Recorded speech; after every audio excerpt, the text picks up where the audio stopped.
नमस्कार. आवाज माझा वृत्तवाहिनीत आपल्या सगळ्यांचं स्वागत. वेळेच्या काही ठळक घडामोडींकडे. उपमुख्यमंत्र्यांच्या मध्यस्थीनंतर आदिवासींची घरं तोडण्याच्या कारवाईला स्थगिती.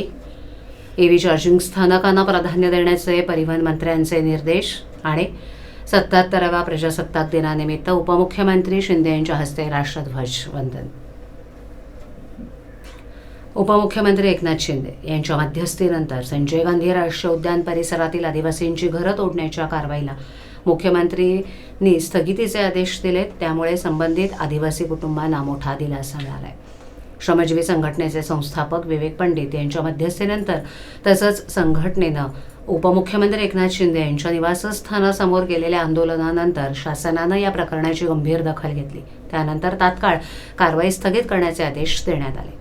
या कारवाईमुळे संजय गांधी राष्ट्रीय उद्यान परिसरात वास्तव्यास असलेल्या आदिवासी नागरिकांमध्ये भीतीचं वातावरण निर्माण झालं होतं. मात्र शासनाच्या निर्णयामुळे सध्या तरी घरं वाचल्यानं आदिवासी बांधवांनी समाधान व्यक्त केलंय. दरम्यान या प्रश्नावर योग्य तो तोडगा काढण्यासाठी शासन स्तरावर पुढील चर्चा होणार असल्याची माहितीही देण्यात आली आहे.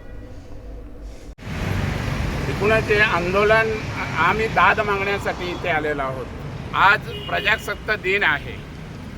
70वा प्रजासत्ताक दिनानिमित्ताने जंगलात राहणारा जो आदिवासी आहे, पिढ्यानपिढ्या राहणारा आदिवासी आहे, कायद्याने आम्हाला जो अधिकार दिलेला आहे, अनुसूचित जमाती अन्य पारंपरिक वन हक्क अधिनियम 2006 हा केंद्र शासनाने केलेला कायदा आहे. या कायद्याप्रमाणे राहण्याचा, जंगलातून वन उपजा काढण्याचा, पाळापाचोला काढण्याचा, हे गौण खनिज काढण्याचा आम्हाला अधिकार मिळालेला आहे. आणि राहण्याचा अधिकार असतानाही नॅशनल पार्कचे वन अधिकारी जे आहेत, त्या वन अधिकाऱ्यांनी या प्रजासत्ताक दिनाच्या दिवशी कारवाई केलेली आहे. 10 घरं त्यांनी उद्ध्वस्त केली, पाडली. आणि कारवाई करण्याची अजूनही तयारी चालू आहे. जवळपास 8 ते 10 बुलडोजर आणून ठेवलेले आहेत, गाड्या आणून ठेवलेल्या आहे, स्टॉप आणून ठेवलेले आहे अनेक अधिकारी. आणि आदिवासींची घरं तोडण्याची कारवाई उद्या होणार होती.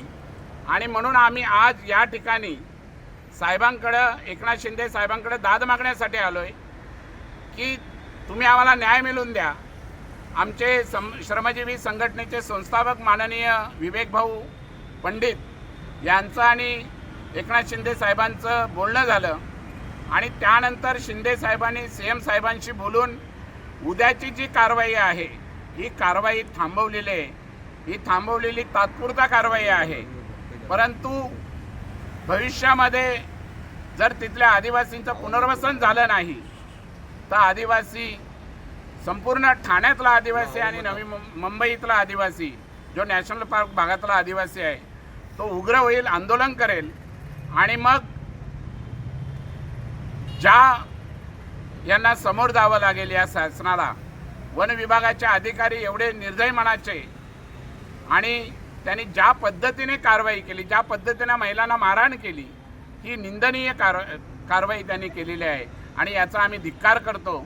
यापुढे श्रमजीवी संघटना जर आदिवासींच्या घरांना हात लावला तर श्रमजीवी संघटना उग्र आंदोलन करेल, असा इशाराही या निमित्ताने देतो.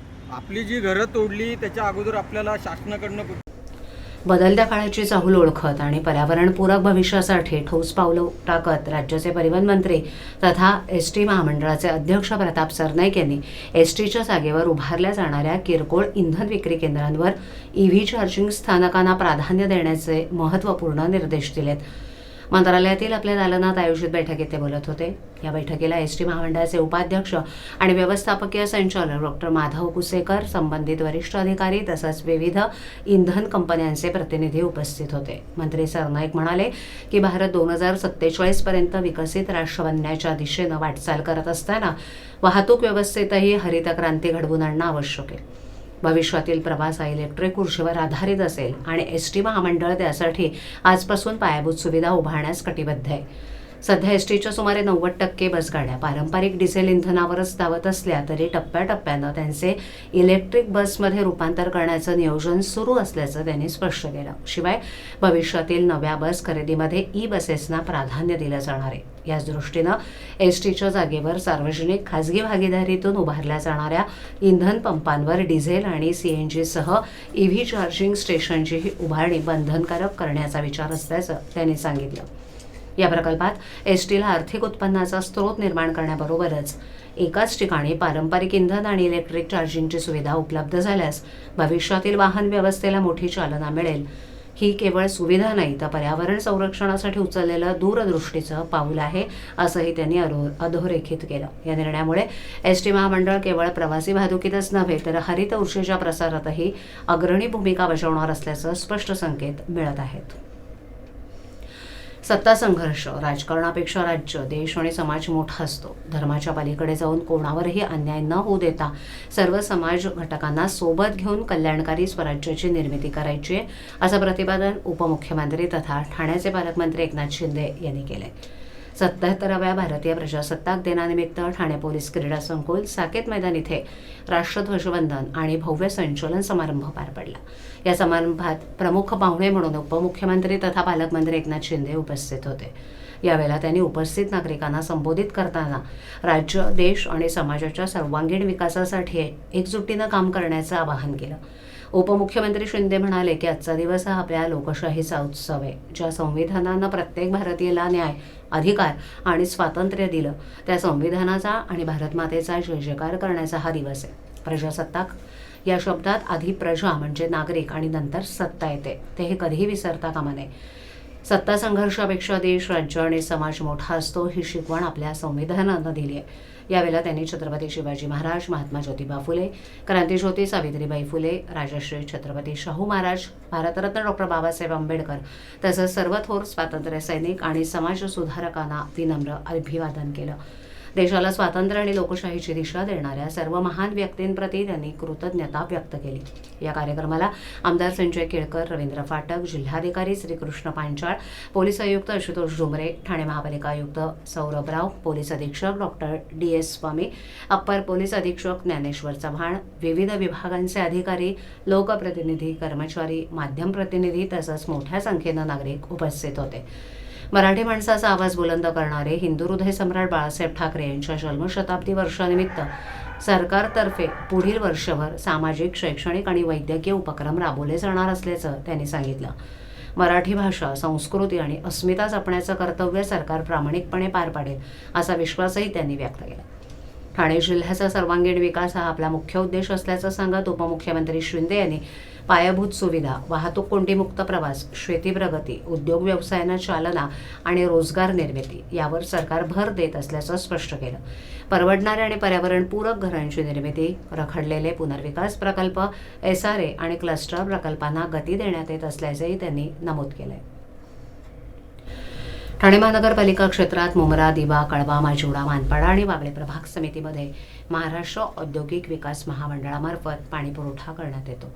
महाराष्ट्र औद्योगिक विकास महामंडळाच्या पाणीपुरवठा योजनेच्या अंतर्गत जांभूळ जलशुद्धीकरण केंद्रातील जलाशय इथे 12वी गुरुत्व वाहिनी क्रमांक 1, 2 आणि 3 वर वाहिन्यांचं उन्नतीकरण आणि तातडीची देखभाल दुरुस्तीचं काम करण्यात येणार आहे. परिणामी गुरुवारी दिनांक 29 जानेवारी रोजी रात्री 12 वाजल्यापासून ते शुक्रवार दिनांक 30 जानेवारी रोजी रात्री 12 वाजेपर्यंत असा एकूण 24 तास पाणीपुरवठा बंद राहणार आहे. सदर शटडाऊन कालावधीत ठाणे महापालिकेअंतर्गत दिवा, मुंब्रा प्रभाग क्रमांक 26 आणि 31चा काही भाग वगळता आणि कळवा प्रभाग समितीमधील सर्व प्रभागांमध्ये आणि वागळे प्रभाग समितीमधील रूपादेवीपाडा, किसननगर नंबर 2, नेहरूनगर तसंच मानपाडा प्रभाग समिती अंतर्गत कोलशेत, खालचागाव येथील पाणीपुरवठा 24 तासासाठी पूर्णपणे बंद राहील. पाणीपुरवठा सुरू झाल्यानंतर पुढील 1 ते 2 दिवस कमी दाबानं पाणीपुरवठा होईल याची कृपया नागरिकांनी नोंद घ्यावी. पाणी कपातीच्या कालावधीत नागरिकांनी पाणी काटकसरीनं वापरून ठाणे महापालिकेला सहकार्य करावं असं आवाहन पालिकेच्या पाणीपुरवठा विभागातर्फे करण्यात आलंय. ठाणे जिल्ह्याचे दैवत असलेल्या धर्मवीर आनंद दिघे साहेबांच्या 75व्या जयंतीनिमित्त माजी खासदार राजन विचारे यांनी भावनिक प्रतिक्रिया व्यक्त केली आहे. दिघेसाहेब आणि हिंदू हृदय सम्राट बाळासाहेब ठाकरे यांच्या स्मृतींना उजाळा देत त्यांनी ठाण्याच्या विकासात या दोघांचा मोलाचा वाटा असल्याचं सांगितलं. राजन विचारे म्हणाले की ठाणे जिल्ह्याचे दैवत धर्मवीर आनंद दिघे असे एकही दिवस नाहीत ज्या दिवशी त्यांची आठवण येत नाही. त्यांच्या आशीर्वादानं आमच्यासारखा सामान्य कार्यकर्ता आज इथपर्यंत येऊन पोहोचलाय. आज आनंद दिघे साहेबांना 75 वर्ष पूर्ण झाली असून हिंदू हृदय सम्राट बाळासाहेब ठाकरे हे त्यांच्या 100व्या वर्षात पदार्पण करतायत याचा विशेष उल्लेखही त्यांनी केला. बाळासाहेब ठाकरे यांचा आदर्श घेऊन आम्ही पुढे चालतोय. ठाण्याच्या विकासामध्ये बाळासाहेब ठाकरे आणि आनंद दिघे यांचा मोठा वाटा आहे. या दोन्ही दैवतांमुळेच आमच्यासारखे कार्यकर्ते इथपर्यंत पोहोचू शकले असं विचारे म्हणाले. दरम्यान आनंद दिघे साहेबांचे ठाण्यावर आजही वर्चस्व असल्याचं सांगत काहींवर अप्रत्यक्ष टोला लागवला. दिघे साहेबांचे ठाण्यावर आज देखील वचक आहे, मात्र काही मंडळी जर त्याचा चुकीचा वापर करत असतील तर देव त्यांना सद्बुद्धी देव असंही ते म्हणाले. राजन विचारे यांच्या या वक्तव्यामुळे पुन्हा एकदा ठाण्याच्या राजकारणात आनंद दिघे आणि बाळासाहेब ठाकरे यांच्या विचारांची चर्चा रंगताना दिसत आहे. एकीकडे सरकारकडून बिहार भवन उभारण्यासाठी कोट्यावधींचा निधी दिला जातोय, मात्र दुसरीकडे राज्यातील नागरिकांसाठी आवश्यक असलेल्या मूलभूत सोयीसुविधांसाठी सरकारकडे निधी नसल्याचं चित्र दिसतंय. याच पार्श्वभूमीवर मनसेनं आक्रमक भूमिका घेतली आहे. ठाण्यातील नितीन कंपनी परिसरात महाराष्ट्र नवनिर्माण सेनेच्या वतीनं सरकार विरोधात बॅनरबाजी करण्यात आली आहे. बिहार भवनासाठी निधी देणाऱ्या सरकारनं आधी महाराष्ट्रातील जनतेच्या समस्या सोडवाव्यात अशी मागणी मनसेकडून करण्यात आली आहे. रस्ते, पाणी, वाहतूक, आरोग्य, शिक्षण अशा मूलभूत सोयींसाठी निधी उपलब्ध नसल्याचं सांगितलं जात आहे. मात्र परराज्यातील भवनांसाठी सरकारकडून उदार असे निधी दिला जात असल्यानं मनसेनं यावर तीव्र नाराजी व्यक्त केली आहे. महाराष्ट्राच्या पैशातून इतर राज्यांची भवनं उभारली जात असतील तर ते आम्ही खपून घेणार नाही असा थेट इशारा मनसेच्या वतीनं देण्यात आलाय. बिहार भवनाला निधी देऊ नये या मागणीसाठी हा बॅनर लावण्यात आल्याचं मनसे कार्यकर्त्यांनी सांगितलं. दरम्यान या बॅनरमुळे राजकीय वातावरण तापण्याची शक्यता असून सरकार यावर काय भूमिका घेते याकडे सगळ्यांचं लक्ष लागलंय.